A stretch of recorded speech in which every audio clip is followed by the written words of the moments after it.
45. Yang kira-kira kayak kalian tadi lah, kayak kalian ini. Ntar yang akan memimpin Republik ini. Iya kalian ini. Ini bukan generasi milenial toh. Ini sudah generasi Z ya. Lahir tahun berapa? 2000? 2002. Rata-rata besok usianya hampir 40-an atau sekitar ya kurang lebih 40-an pas saat itu. Mimpi kita apa di situ? Diliputi dengan perkembangan peradaban yang turbulens hari ini. Nah, apa hubungannya sekarang sama politik identitas? Kita dihadapkan pada kerusakan lingkungan, dihadapkan pada pangan kurang, dihadapkan pada sistem dagang yang sekarang pindah ke digital. Lalu hampir semua kontestasi masih membawa identitas. Kita tuh mulai ke sana, tapi baju kita ditarik ke belakang. Urusannya itu aja. Kalau mau pakai identitas kita ya harus merah putih. Itu.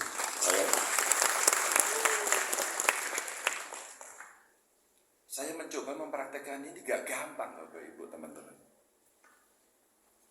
Karena saya orang kampung dari Jawa Tengah gitu. Saya coba yuk setiap hari Kamis kita pakai baju adat yuk. Lalu menggunakanlah baju adat Jawa Tengah. Apa yang terjadi? Yang terjadi ternyata saya baru tahu setiap kabupaten itu punya. Dan akhirnya sekarang hidup, produksi berkembang, dan desain-desain yang baru muncul. Basisnya sih ya kayak baju adat. Tapi saya coba masukkan setiap Kamis minggu keempat agar menggunakan baju adat nasional. Semua ngumpul pakai baju adat nasional. Baru tahu kita bahwa kita kaya. Baru tahu unik. Baru tahu bahwa ini detail. Baru tahu bahwa tidak semua orang bisa memakai, membeli, mendesain, membuat yang seperti itu. Maka hampir 85% sekarang anak-anak kita tiap hari mengakses medsos, tiap hari. Belajar kita udah cukup deh. Ya, dalam 10 tahun terakhir ini udah cukup lah.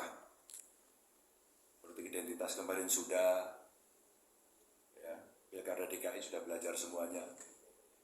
Terus kemudian di Pilpres sudah kan? Kampret sama cebol. Udah deh. Masih ada yang mau ditutup-tutupi enggak? Enggak kan? Kita mesti berani terbuka. Kalau besok ada kontestasi, udah nggak ada yang incumbent kok.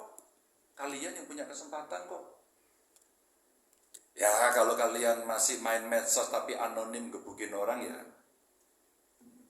nggak gentle. Ya kan? 181 sini. Asik. Itu keren. Mantap. Debat sini di panggung itu keren. Sembunyi maki-maki. Sakit hati habis itu sakit jiwa. Pemain medsos saya kira akan bisa menceritakan bagaimana beternak robot, bagaimana kemudian mengkloning sistem, ya toh?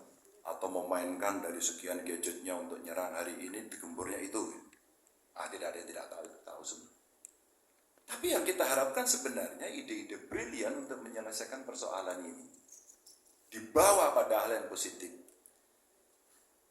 Saya kagum sama Gusmus waktu itu, saya tanya, Gus, kok jenengan bermain medsos Twitter ngapain? Lah, itu yang ada di sana itu ngomongnya apapun dianggap benar. Bahkan ketika kita harus ngomong ini sudah jelas warnanya, orang disuruh ngomong ini putih, karena mayoritas ngomong putih ini jadi putih. Konyol kan? Meskipun 1-2 mengatakan bahwa ini merah dan itu sakit karena digebukin semua orang, dia akan bertahan. Ini merah. Maka beliau sampaikan, orang baik bermedsos lah. Karena begitu. Karena anak-anak sudah berpindah semuanya, yang muda juga ke sana, dan hampir semua sekarang melakukan itu. Teman-teman, ketika politik identitas itu terjadi, apa yang muncul kemudian? Sakit hati berkepanjangan, divided society, dan kemudian sulit untuk kembali. Apalagi kalau kalkulasinya dalam beberapa waktu mereka masih akan berjumpa. Kalau pilkada itu ya, baru periode pertama, maka masih ada potensi kedua untuk dia berkelahi untuk membawa isu yang sama. Kata ilmuwan mungkin nanti diklarifikasi, benar nggak sih? Biasanya yang minus gagasan tanpa ide yang paling enak itu bawa politik identitas. Murah katanya. Katanya murah ya. Ini kita sampaikan. Tapi kalau udah selesai mestinya, ya saya katakan ya 10 tahun kita belajar, rasa-rasanya mesti mendorong ide-ide gagasan aktor untuk mendesakkan seluruh kekuatan itu ditampilkan dalam semua dunia. Baik dunia maya maupun dunia realita. Ditampilkan betul-betul. Agar apa? Agar kemudian ya semua bisa mengatakan ini merah. Jangan dikatakan putih. Lalu bagaimana caranya? Nah, cara itu penting juga untuk kemudian bisa dikoreksi. Itu keliru. Kalau keliru, semua sekarang ikut rame-rame memperingatkan. Maka ada moral obligasi yang bisa kita berikan kepada mereka. Sehingga publik kemudian terarah. Oh iya ini, nilai yang tertinggi apa sih? Etik kok. Etik pantas nggak ya? Pantas nggak ya kita ngomong itu? Bagus nggak ya? Teman-teman sorry aja ya. Kalau kita browsing kayaknya hampir semua cerita yang keluar itu akhirnya negatif. Tahu nggak kenapa? Ketika dua sedang berkelahi, ketika sedang berkontestasi, ide-ide yang muncul kemudian yang ini menjelekkan ini, yang ini menjelekkan ini.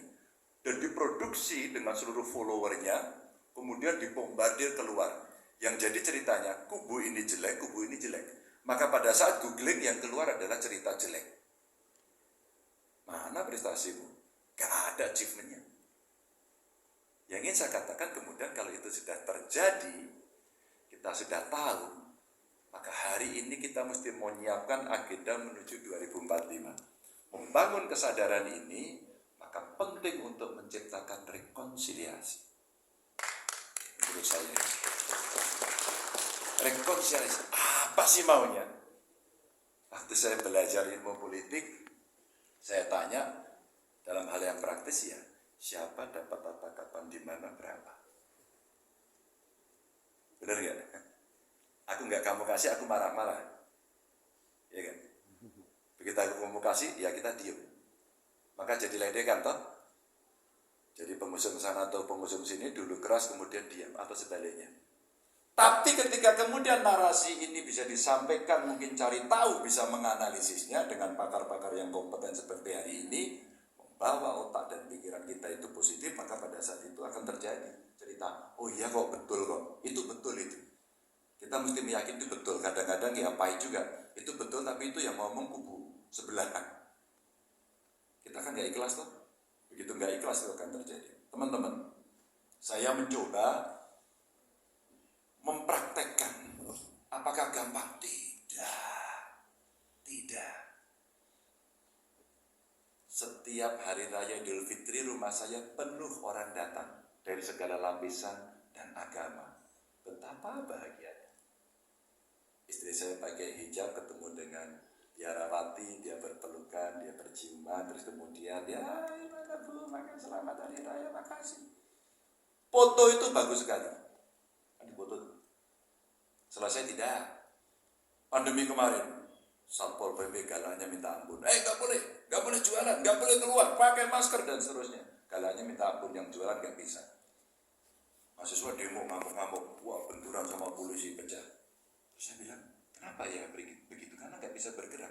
Kalau dia di rumah mesti ngapain? Gak ada pengalaman itu. Bagaimana kami cari makan, bagaimana kami masak, bagaimana kami mandiri. Gak ada yang punya pengalaman itu. Maka pada saat saya datang ke kawan-kawan asrama Papua yang ada di Jawa Tengah, saya sepedaan masuk, simpel aja, bro lagi ngapain? Ya ini Pak gak boleh kemana-mana. Terus makannya gimana? Ya ini Pak berasnya tinggal sedikit. Terus nanti gimana kalau kamu mau makan? Ya gak tahu Pak. Gak tahu, selesai. Yaudah kamu gak usah pulang. Ya, pastikan ke orang tuamu kamu aman di sini. Saya kirim sembako. Inspirasi dari itu saya cari kurang lebih ada 200-an asrama mahasiswa dari berbagai daerah. Dan kirim semua sembako. Sesuatu yang simpel yang kemudian saya tidak sadar. Pada saat itu kemudian ada orang tua, wali dari mahasiswa datang ke rumah hanya ingin mengatakan, terima kasih Bapak sudah kasih makan anak saya. Padahal saya maunya tidak begitu. Saya hanya mau biar tidak bergerak gitu, biar mau membantu. Teman-teman, pada saat itu akhirnya cair. Ex-Cipayung, mahasiswa dari GMNI, AMI, PMI, PMK, GMKI itu kumpul. Kita besok mau demo, nggak usah demo, ngobrol di rumah saya, ayo sekarang. Orang itu nggak bisa jualan. Apa yang bisa kamu tolong? Tuh anak-anak itu suruh belajar di rumah. Apa yang terjadi anak itu? Nggak main game dia.